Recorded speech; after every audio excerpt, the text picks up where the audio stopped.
So what happens when you believe something so strongly that nothing could ever prove you wrong? Back in 1960, three philosophers got together to hash this out in a debate that's now legendary. They were really trying to get to the bottom of what it means to have faith, and you'll see their ideas are just as sharp and relevant today as they were back then. I mean, think about a statement you hear all the time. God loves us. On the surface, it sounds like a fact, right? Like saying the sky is blue. But how would you actually prove it? And here's the real kicker. What evidence, what possible event could ever disprove it? This one simple but profound question is the spark that lit the fuse for this entire debate. All right, so here's our roadmap. We're going to start with the bombshell challenge dropped by Anthony Flew. Then we'll look at how two other thinkers, R.M. Hare and Basil Mitchell, fired back with their own really clever takes. And finally, we'll wrap it all up and see what this epic showdown tells us about the very nature of belief itself. Okay, so let's get into it. Our story starts with Anthony Flew, the guy who really set the stage for this whole thing. And he didn't kick it off with some dense philosophical argument. Nope, he told a simple little story, a parable, to make an absolutely devastating point about an invisible gardener. So imagine two explorers hacking their way through a dense jungle. All of a sudden, they stumble into a clearing.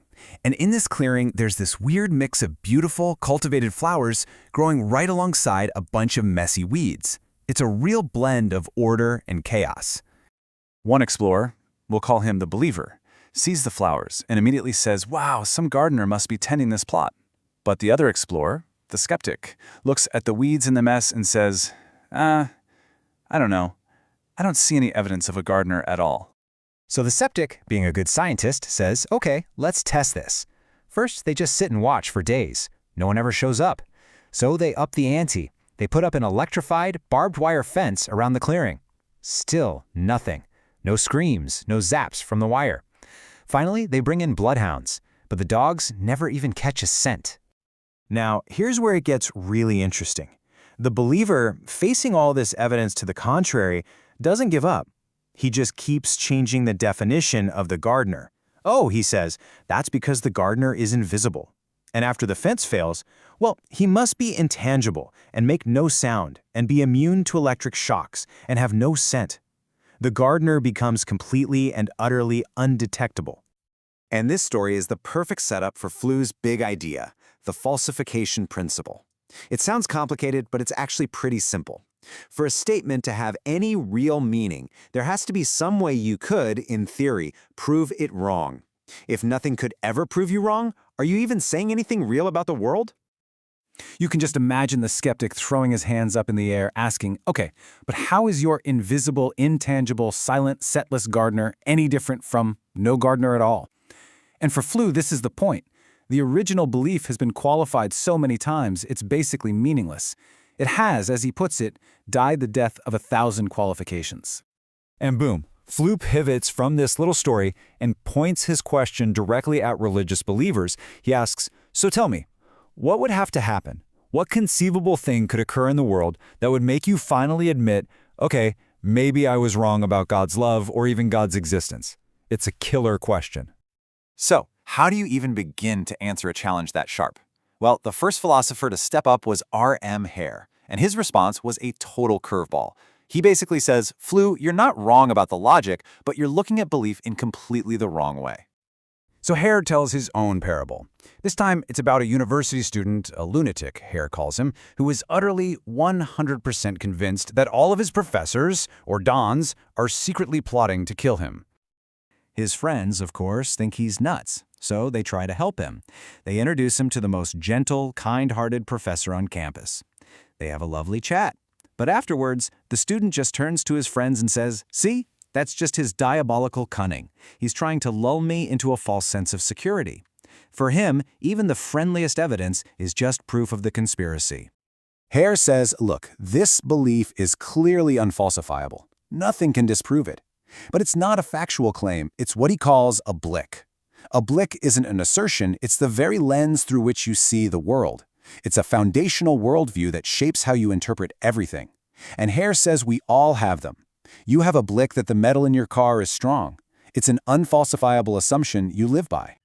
Okay, so this brings us to our third philosopher, Basil Mitchell. He's been listening to Flew and Hare go back and forth, and he thinks they're both kind of right, but also both kind of missing the point. He agrees with Flew that religious beliefs are assertions about reality, but he thinks Hare is onto something about commitment, so he tries to carve out a middle path. Mitchell tells his story set during a war. A resistance fighter, a partisan, has a secret meeting with a man known only as the Stranger. The Stranger claims to be the secret commander of the entire resistance.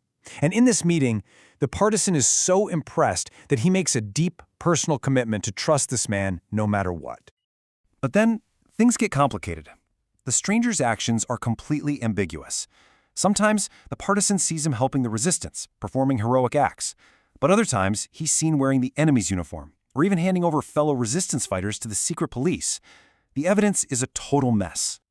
Now this is the absolute core of Mitchell's idea. The partisan doesn't ignore the troubling evidence. He doesn't make up excuses like Flew's believer. He acknowledges that yes, these actions absolutely count against his belief, but they don't count decisively. Because of that powerful first meeting, he holds on to his commitment. For Mitchell, that is what faith is, a trial of faith. So you can really see the difference here, right?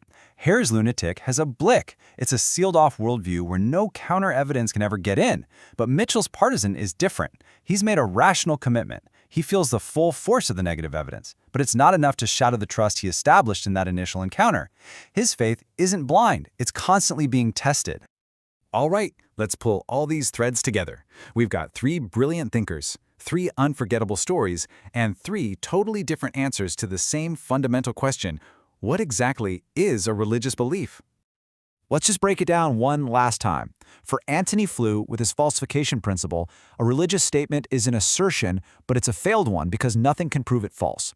For R.M. Hare, it's not an assertion at all. It's a blick, a fundamental, unfalsifiable way of seeing the world.